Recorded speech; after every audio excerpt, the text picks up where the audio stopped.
নমস্কাৰ বন্ধু বান্ধৱীসকল, মই শফিকুল ইছলাম আৰু আপোনালোকে চাই আছে মোৰ Darrang poultry farm YouTube channel আৰু ফেচবুক পেজত। তো বন্ধুসকল, আপোনালোকে দেখাই পাইছে ইয়াতে 2 প্লেট কণী আছে, কণী লৈ বহি আছোঁ।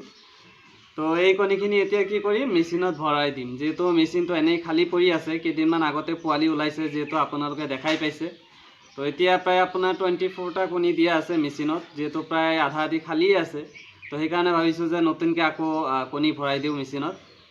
তো এইখিনি হ'ল আপোনাৰ জাপানিজ বেন্থামৰ কণী। আপোনালোকে বহুতে জানেই, যিহেতু মোৰ ঘৰত 2টা মেল জাপানিজ আছে, তাৰে মানে ক্ৰছ কৰোৱা হৈ আছে আৰু লোকেল কুকুৰাৰে ক্ৰছ কৰোৱা হৈছে, তাৰে কণী হয়। তো মোটামুটি ইয়াতে 4টা কণী আপোনাৰ কম আছে, 56টা আছে ইয়াতে। 1 2 3 4টা কণী কম আছে, ইয়াতে 56টা কণী আছে।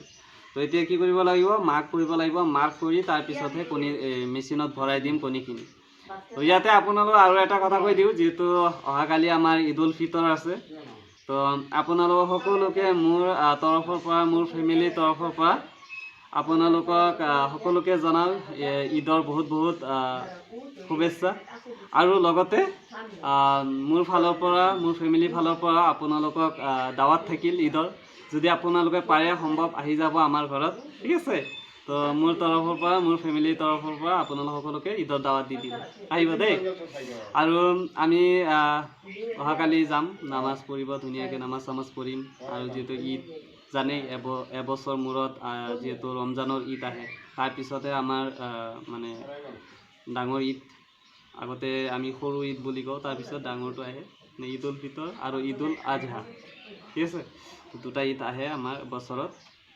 তো এইটোতে বেছি ফূৰ্তি হয়, মানে ফাৰ্ষ্ট যিটো ৰমজানৰ পিছত যিটো আমাৰ ঈদ উল ফিতৰ হয়, এইটোতে বেছি ফূৰ্তি লাগে। যদিও আগৰ দৰে এতিয়া আৰু ক'ত ফূৰ্তি চূৰ্তি আছে, যিহেতু ডাঙৰ হৈ আছোঁ আমি, সেই বস্তুবিলাক মানে আঁতৰি গৈ আছে।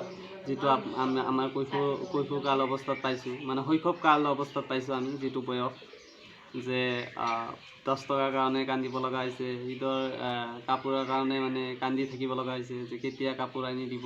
আৰু যেতিয়া কাপোৰ অনা হৈছে, আমি চবৰ ঘৰে ঘৰে গৈ মানে চাইছিলোঁ যে তই কি কাপোৰ আনিছা, তই কি কাপোৰ আনিছা, তই কি পিন্ধিবি, তই কি কিনিবি বুলি। এই বস্তুটো এতিয়া নাই আৰু, হেৰাই গৈছে। তো যিকে নহওক, এতিয়া এই শৈশৱ কালত যাব নালাগে, এতিয়া এই বৰ্তমান কালত থাকোঁ আমি। তো এই কণীখিনি এতিয়া বহাই দিওঁ মেচিনত। তো আপোনালোকে ভিডিঅ'টো চাই থাকিব, ঠিক আছে। লৈ আহ।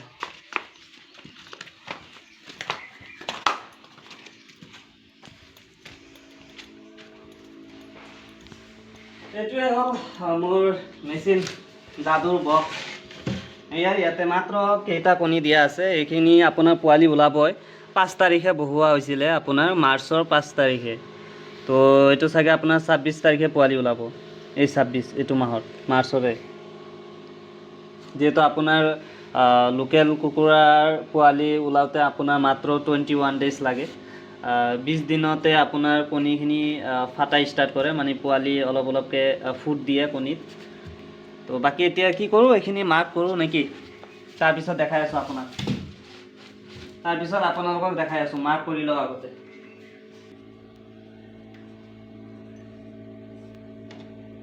তো এয়া 20 তাৰিখ 3 মাহ 2026 ধুনীয়াকৈ লিখি দিছোঁ, মাৰ্চৰ 20 তাৰিখে বহাই আছোঁ, ঠিক আছে। তো এয়া 1 প্লেট কৰা হৈছে। তো এয়া 1 প্লেট বাকী আছে। এতিয়া মাৰ্ক কৰি তাৰপিছত মেচিনত ভৰোৱাৰ পিছত আপোনালোকক দেখাই আছোঁ।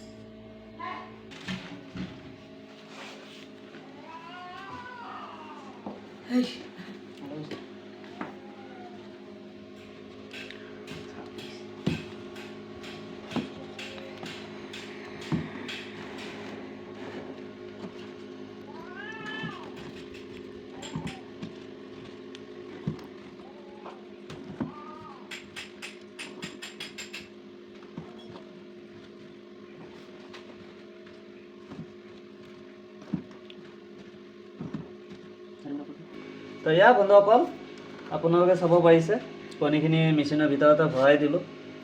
তো এতিয়া 21 দিনৰ কাৰণে ৱেইট কৰিব লাগিব, 21 দিন পিছতে পোৱালি ওলাব। আৰু এইখিনিতো কেইদিনৰ ভিতৰতে ওলাব। তো এয়া আছিল আজিৰ ভিডিঅ'টো। যদি আপোনালোকে এই ভিডিঅ'টো চাই ভাল লাগিছে, তেতিয়াহ'লে মোৰ এই চেনেলটো ছাবস্ক্ৰাইব কৰি ল'ব। আৰু কাষত থকা যিটো বেল আইকন আছে, এইটোত ক্লিক কৰি নটিফিকেশ্যনটো অন কৰি ল'ব। আকৌ এবাৰ ভিডিঅ'ৰ শেষত মই আপোনালোক সকলোকে আমাৰ পবিত্ৰ ঈদ উল ফিতৰৰ বহুত বহুত শুভেচ্ছা জ্ঞাপন কৰিছোঁ আপোনালোক সকলোকে আৰু মোৰ তৰফৰ পৰা মোৰ ফেমিলিৰ তৰফৰ পৰা আপোনালোকক ঈদৰ দাৱাত দিলোঁ দাৱাত ৰাখিব দেই তো ভালে থাকিব ধন্যবাদ জয় আই অসম।